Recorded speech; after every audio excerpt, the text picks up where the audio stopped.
So second problem, ಇದಕ್ಕೆ solution ಕಳಿಸ್ತೀನಿ. So ನೀವೇ ಕಾಪಿ ಮಾಡ್ಕೊಳ್ಳಿ. ಸೊ ಸೊಲ್ಯೂಷನು ರಿಪೀಟೆಡ್ ಆಗಿದೆ ಇದು ನಿಮಗೆ. So P Limited and Q Limited agree to amalgamate by transferring and their undertakings to a new company called PQ Limited, which is the new company PQ Limited formed for that purpose. On the day of the transfer, the balance sheet of the two companies were as under.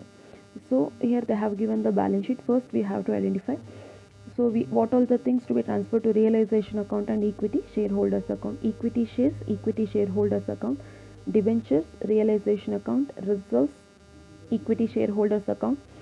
Mortgage loan on freehold property, realization account. Even creditors also, realization account. Profit and loss account, equity shareholders account. And all the assets, that is sundry assets, freehold property, debtors, investment and the bank to be transferred to realization account. The assumption of liabilities of both the companies. Assumption of liabilities of both the companies means the possible liabilities were taken over by the purchasing company. Which are the possible liabilities? Debentures, mortgage loan and the sundry creditors. The discharge of debentures in Q Limited by the issue of rupees 35,000. So the debentures of Q Limited, that is 30,000, where they are discharging at 35,000. 4% debentures in PQ Limited. The rate of interest is 5%. Now the rate of interest is only 4%. The issue at a premium of rupees 5 each to both vendor companies, equity shares of 10 each in the PQ Limited. They are discharging the purchase consideration in the form of equity shares. So nothing but we have to calculate that purchase consideration, and they have given that realized value.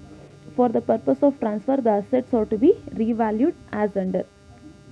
So that is sundry assets, freehold property, debtors, investment and the goodwill.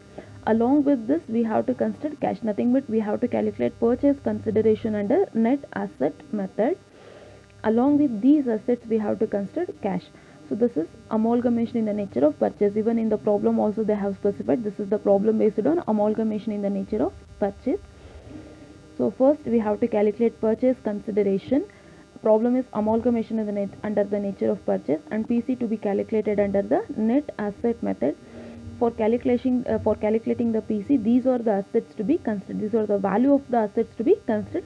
Along with these values, we have to consider good, that is cash also. Cash is always taken over at the book value. So suppose if cash is not taken over, that will be specified in the problem.